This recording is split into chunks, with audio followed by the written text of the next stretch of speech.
vous est offert par la société RSA, une grande société de production savon et pest control.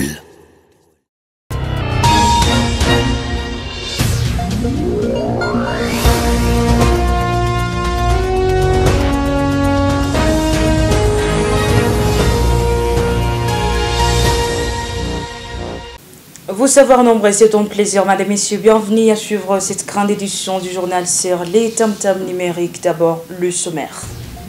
Le chef de l'État Félix Antoine Tshisekedi a affirmé ce samedi que la situation sanitaire est grave à travers le pays suite à l'apparition de la troisième vague de Covid-19. On y revient avec force et détails. En même temps, Kamituga, le bilan des effets du tremblement de terre est senti le 9 juin 2021. À Kamituga ne cesse d'être revu à la hausse.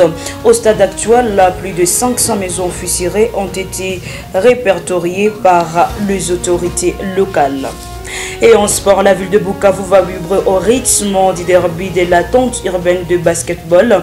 Le choc du dimanche 13 juin opposera les deux éternels rivaux, le BC Amibek au BC Maïdeleo. Voilà tout pour les titres et bientôt les détails dans quelques poussières de secondes.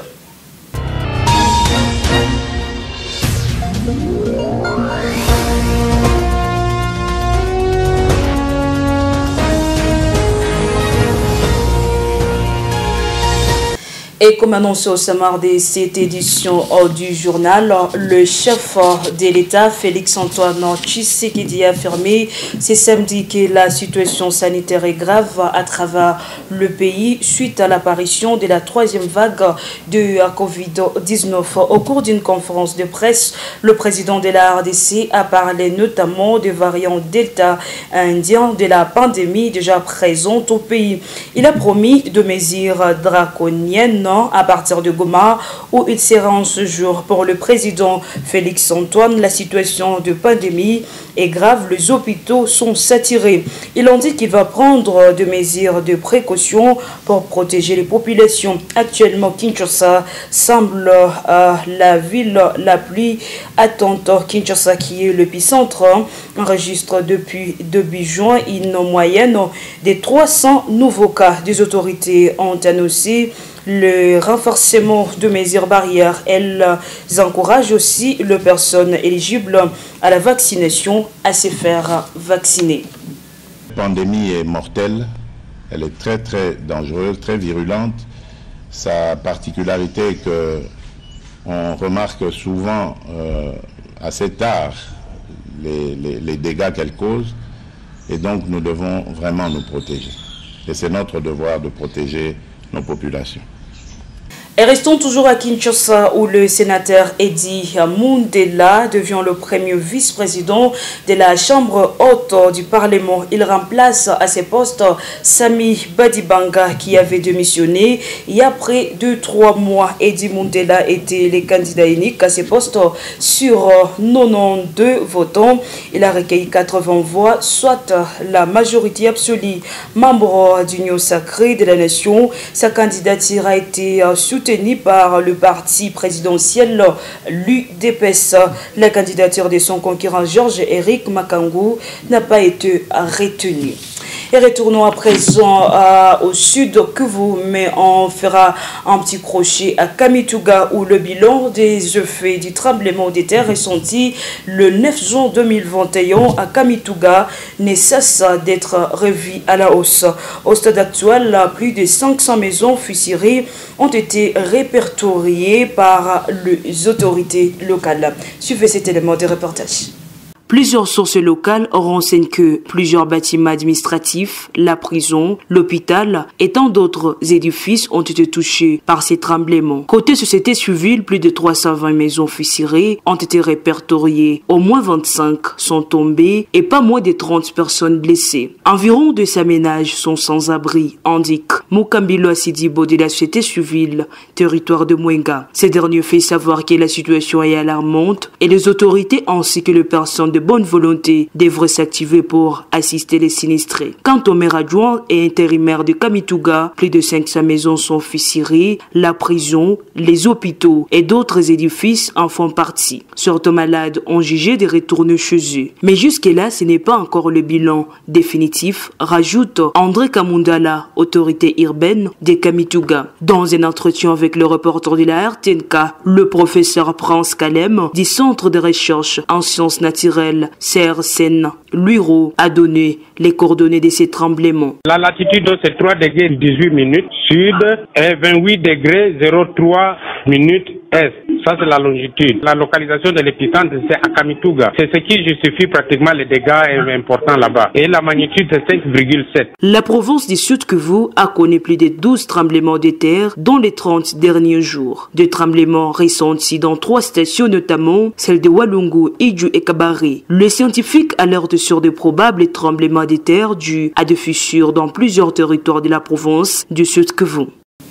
En même temps, le chef des entités territoriales décentralisées et comités locaux de développement s'engage à mettre en vigueur et accompagner l'arrêté portant mise en place, organisation et fonctionnement de leurs structures respectives vulgarisées par le gouvernement provincial samedi 12 juin. Ils ont pris cet engagement à l'issue d'un atelier de 3 jours tenu à Bukavu sous l'accompagnement technique de l'organisation Vangé International.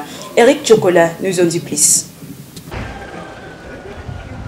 Devant ce chef de CLD et ET2 venu des coins et recoins de la province, le vice-gouverneur du Sud Kivu, qui a sanctionné ces assises, souligne qu'il était important de mettre de l'ordre dans les actions menées par diverses structures vu différents défis rencontrés. Ce faisant, l'une des conditions nécessaires était de créer le CLD et ETD pour améliorer la gouvernance locale. Marc Malago les exhorte à se mettre au travail et se transformer en agents et leaders des changements à partir de la base. Côté participants, c'était une impression positive.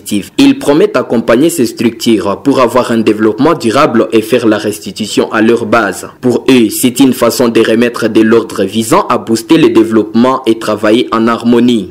L'engagement que nous sommes en train de nous dire et décider et tracer toujours est d'accompagner et de mettre en vigueur mais aussi cet arrêté, mais aussi de sensibiliser les partenaires, de pouvoir s'approprier aussi cet arrêté pour qu'ils ne puissent pas trouver des chevauchements entre les humanitaires qui œuvrent dans la zone et les présidents des CLD, mais aussi et les autorités locales.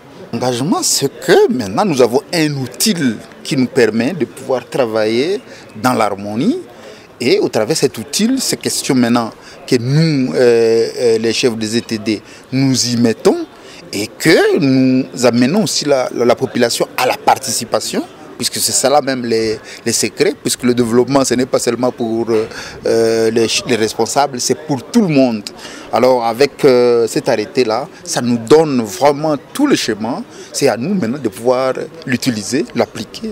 Et je suis tellement sûr que si nous le suivons et si nous avons cette capacité de pouvoir mobiliser, je crois que ça peut booster vraiment le développement. Cet arrêté constitue un moyen pour éviter le chevauchement entre humanitaires qui œuvrent dans les ETD et CLD et autorités locales pour bien canaliser les fonds perçus afin de concourir au développement. Les habitants du quartier Nyakaliban dans la commune de Kadoutou contribuent au développement de leur entité en mettant en place un escalier de 12 mètres pour une circulation fluide dans cette entité. Cet acte a été posé ce 12 juin 2021 par les habitants de ce milieu. Suivez cet élément de reportage.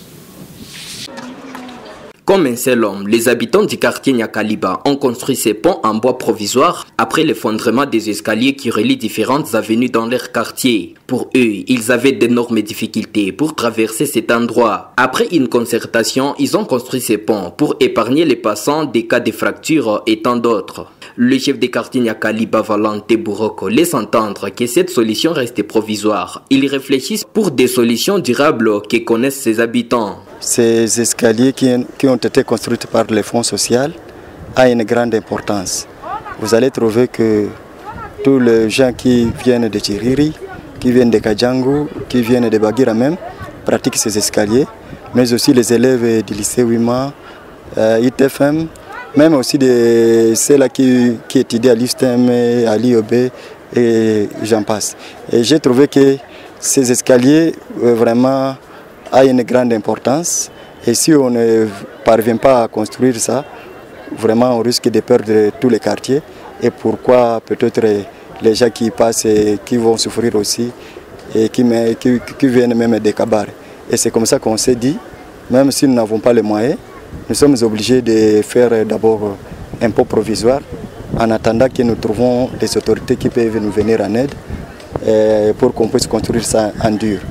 Donc c'est ça normalement la motivation de ces salons aujourd'hui. Comme un seul homme, les habitants du quartier Nyakaliba ont construit ces ponts en bois provisoire après l'effondrement des escaliers qui relient différentes avenues dans leur quartier. Pour eux, ils avaient d'énormes difficultés pour traverser cet endroit. Après une concertation, ils ont construit ces ponts pour épargner les passants des cas de fractures et tant d'autres. Le chef des quartiers Nyakaliba, Valente Bouroko, laisse entendre que cette solution reste provisoire. Ils réfléchissent pour des solutions durables que connaissent ses habitants. Et avec vous, Christian Mukenge, les habitants de Bukavu sont appelés à soutenir et accompagner les artistes musiciens évoluant à Bukavu, appel lancé par l'association Caribou Jeunesse Nouvelle Kajinon sigle au cours des travaux communautaires organisés ce samedi à Bukavu à marge de la journée internationale de la musique en chapelle.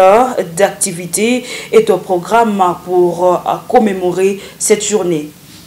Différents artistes musiciens de la ville de Bukavu, avec bêche à la main, ont effectué des travaux communautaires pour rendre salubre la place de l'ancienne coopérative comme représentation dans la commune de Kadutu.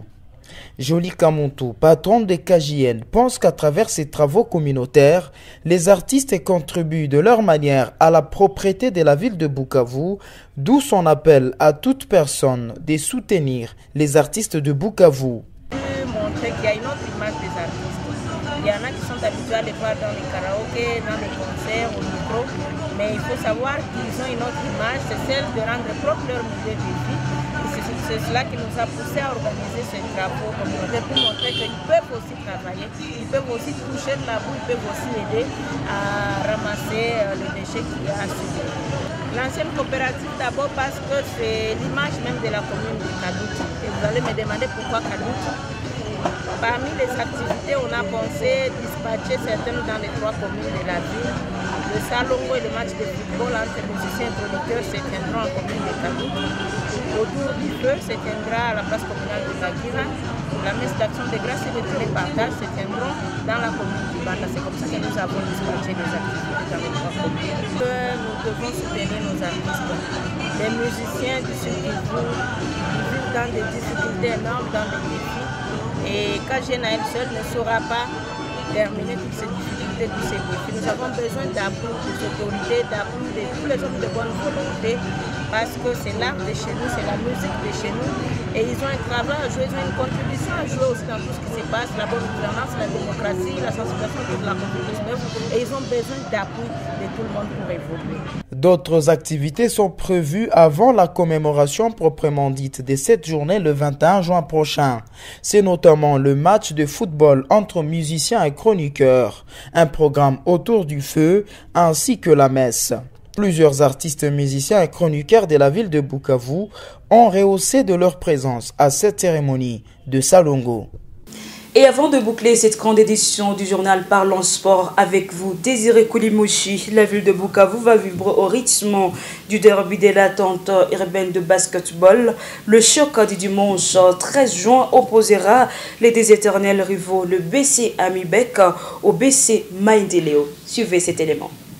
Deux équipes aux ambitions démesurées faisant tout pour remporter les titres s'affrontent au terrain de l'ISP Bukavu. Le BC Maïndeleo, habitué au dernier carré avec ses 5 majeurs, notamment le pivot Etienne Kazungu, surnommé Hélicoptère, qui devrait combiner avec les jeunes talents comme Yannick Chimanga, Jerry Moulaj, Iragi, Jérémy et Elibo. La mission est de battre l'équipe conduite par la combinaison de 2 meneurs, Ngangi Makombo et Wasolu Labitubi, communément appelé Virus. Un spectacle devrait se faire inviter avec les plaques tournantes comme Glody Rutakaza, le pivot Kutumbuka, Saïdi et la joie Mouboulaye. Amibek Maendeleo, un match qui se joue aussi sur le plan technique et tactique. Le deux coach Patrick Djunga Ditubitu et son collègue devraient compter aussi sur leur trépointeur pour renverser la vapeur. Les autres rencontres de la journée. À 11h au stadium de l'ISP Bukavu, le BC Keba se mesure au BC Kabono à 11h. À 13h, chez les dames, le BC Bold affronte l'ASB à Scandinavia. Au stadium Dominique Milani de Vamaro à 11h chez les dames, le BC Les Gazelles joue contre BC Les Hirondelles. À 13h, le BC Bold va en découdre avec le BC Caviar et à 15h, le choc entre le BC Bukavu United et le BC Wolves. Madame et messieurs, c'est par là que nous bouclons cette grande édition du journal sur les tam-tams numériques. Merci de nous avoir suivis. Nos informations restent toujours en continu sur le www.rtnk.org. Au revoir et prenez soin de vous.